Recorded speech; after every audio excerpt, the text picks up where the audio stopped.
Salut, salut! Et oui, Rebecca, toujours là pour notre rendez-vous. Lecture de la Bible de l'aurore au crépuscule, voix toujours cassée, mais on ne lâche rien. Merci Seigneur, vraiment, parce que ta parole vraiment nous fortifie, ta parole enrichit, et vraiment ta parole, elle est riche et tu nous parles vraiment chaque jour personnellement. Donc, merci pour cela et aide-nous à comprendre le passage du jour au nom de Jésus. Amen. Alors, on continue. Alors, on était à Nombre 14, verset 25. Comme les Amalécites et les Cananéens demeurent dans la vallée, dès demain, vous ferez demi-tour et vous retournerez au désert en direction de la mer des roseaux. L'Éternel poursuivit en disant à Moïse et à Aaron: combien de temps encore vais-je laisser cette communauté rebelle se plaindre contre moi?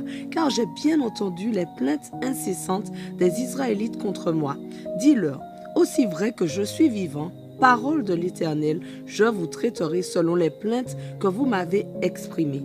Vos cadavres tomberont dans ce désert.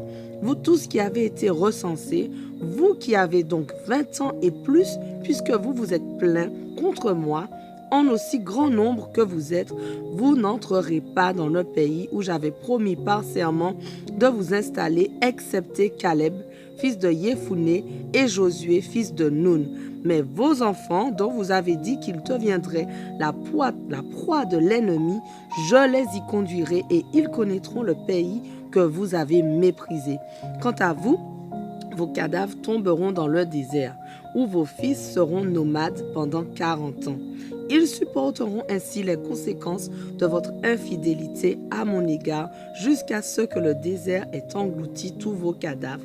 Vous avez mis 40 jours à reconnaître le pays, eh bien, vous porterez les conséquences de vos fautes durant 40 ans, une année pour chaque jour. Ainsi, vous saurez ce qu'il en coûte de m'abandonner. Moi, l'Éternel, j'ai parlé. Oui, c'est ainsi que je traiterai cette communauté rebelle qui s'est liguée contre moi. Ils disparaîtront dans ce désert, c'est là qu'ils mourront.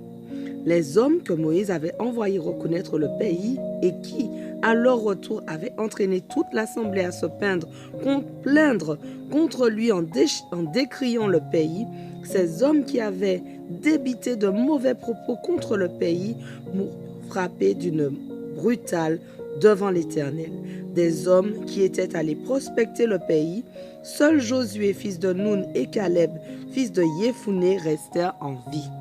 Quand Moïse rapporta ces paroles aux Israélites, le peuple se livra à de grandes lamentations. Le lendemain, ils se levèrent de bon matin et montèrent vers les hauteurs de la région montagneuse en disant: nous avons péché, mais à présent, nous allons marcher vers le lieu dont l'Éternel a parlé.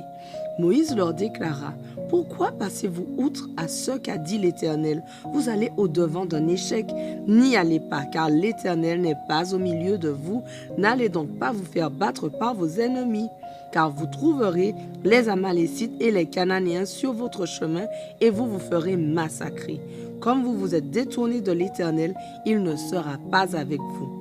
Dans leur présomption, ils montèrent quand même vers les hauteurs de la région montagneuse, mais ni le coffre de l'Alliance, ni l'Éternel, ni Moïse ne quittèrent le camp. Les Amalécites et les Cananéens qui demeuraient sur les montagnes descendirent, les battirent et les écrasèrent en les poursuivant jusqu'à Horma. Nombre 15. L'Éternel s'adressa à Moïse en ces termes: parle aux Israélites et dis-leur: lorsque vous serez arrivés dans le pays que je vais vous donner pour que vous y fassiez votre demeure et que vous voudrez m'offrir un sacrifice de gros ou de petit bétail consumé par le feu dont l'odeur apaisera l'Éternel, que ce soit un holocauste ou un sacrifice destiné à accomplir un vœu, un sacrifice volontaire ou encore un sacrifice offert à l'occasion de l'une de vos fêtes religieuses, Vous y joindrez une offrande de 3 kg de fleur de farine pétrie avec 2 litres d'huile et une libation de 2 litres de vin. Cette offrande de céréales et cette libation accompagneront chaque agneau offert en holocauste ou en sacrifice. Pour un bélier, vous ferez une offrande de 6 kg de fleur de farine pétrie avec 2 litres et demi d'huile d'olive et une libation de 2 litres et demi de vin. L'odeur de ces sacrifices que tu offriras ainsi apaisera l'Éternel. Si c'est un veau que vous offrez à l'Éternel, soit en holocauste, soit comme sacrifice destiné à accomplir un vœu, soit comme sacrifice de communion, vous y adjoindrez une offrande de 9 kg de fleur de farine pétrie avec 4 litres d'huile et une libation de 4 litres de vin. L'odeur de ces sacrifices consumés par le feu apaisera l'Éternel.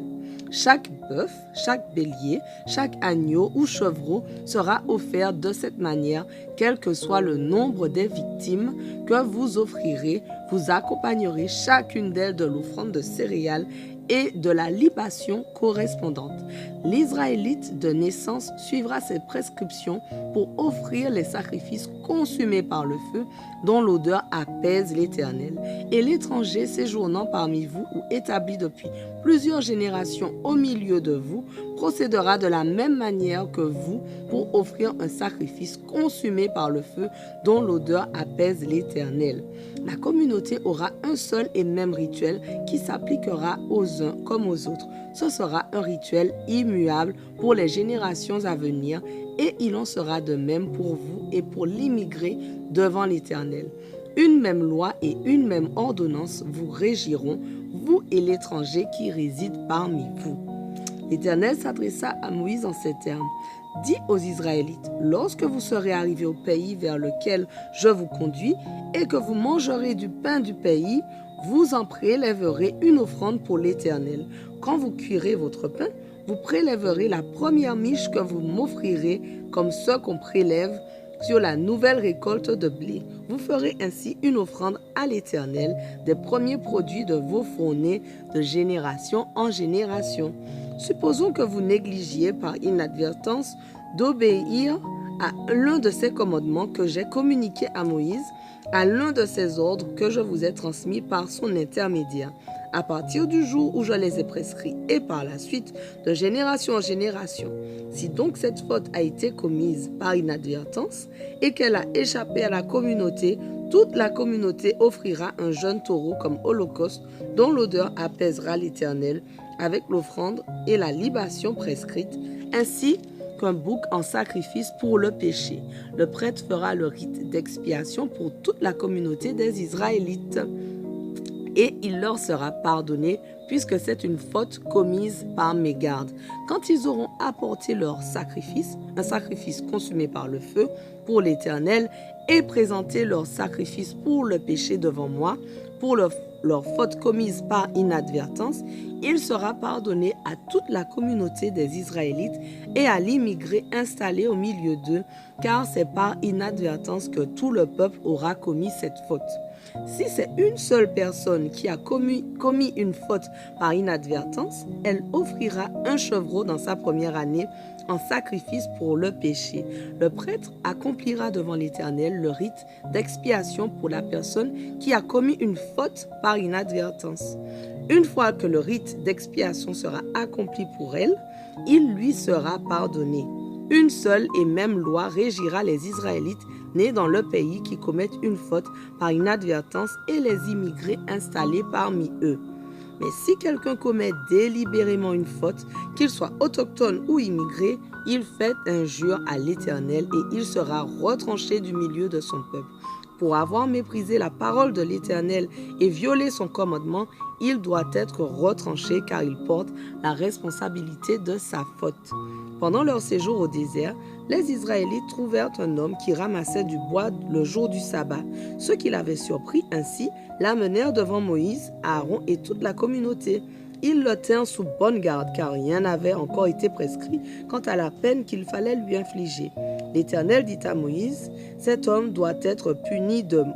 Toute la communauté l'exécutera à coups de pierre à l'extérieur du camp. » Alors, toute la communauté le fit sortir du camp et le lapida jusqu'à ce que s'en suive, comme l'Éternel l'avait ordonné à Moïse.